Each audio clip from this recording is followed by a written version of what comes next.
Good morning, greetings and welcome to this short message from St Peter's Church in Birstall.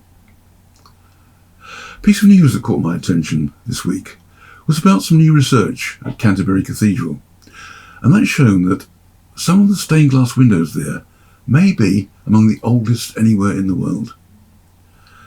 Researchers from University College London built a device called a windowlizer, which can be used on location and doesn't do any damage to the glass. Apparently it shines a beam onto the surface, which causes the material in the glass to radiate. And this radiation contains the glass's chemical fingerprint, and from that, the researchers were able to work out its age. Astronomers use the same technique called spectrometry to discover the chemical composition of the stars. And the study suggests that some of the glass may date back to the period between 1130 and 1160, and that's at least 10 years before Thomas Becket's infamous killing at that site in 1170 by 4 knights who believed that they were acting on the orders of Henry II. And that glass would have been in place through the events of 8 centuries, through the Black Death, the Wars of the Roses, the Reformation, the Civil War, the Napoleonic Wars, even 2 world wars. The news of the close scrutiny that the Canterbury windows received reminded me of one of the best known and most loved hymns in our church worship. It was written by George Herbert in the 17th century, and one of its verses goes like this: "A man that looks on glass, on it may stay his eye, or if he pleases, through it pass, and then the heavens espy." Of course, George Herbert could never have imagined this way of looking at glass in the 21st century. But his words point us to the same mental and spiritual insights and journey that he experienced.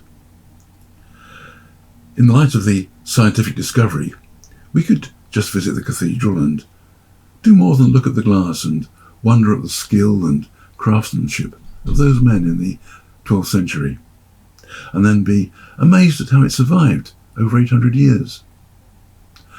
And then we might do what those artists meant us to do, to contemplate and meditate on the images, the ancestors of Christ depicted in the colours of the glass, and think about the meanings of the stories about them in the Bible.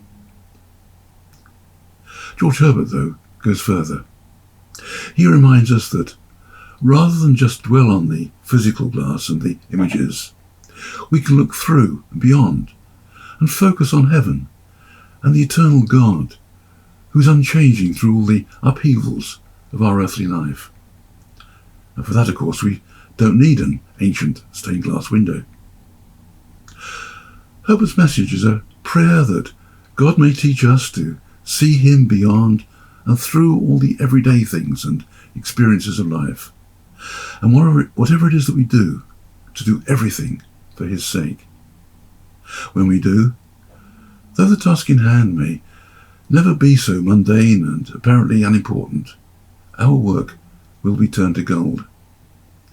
Because nothing's worthless, however lowly, if it's done for God. Even the most ordinary, everyday tasks, says Herbert, like cleaning a room, goes beyond the end result of a satisfyingly spotless room. The action of cleaning itself is made clean, made sacred. The Gospels record how Jesus washed his disciples' feet and said, "I am among you as one who serves." And the earthly servant, whether cleaning a room or ministering as a pastor, is no different. God will accept us and our efforts, and his acceptance will turn it all into something valuable and precious.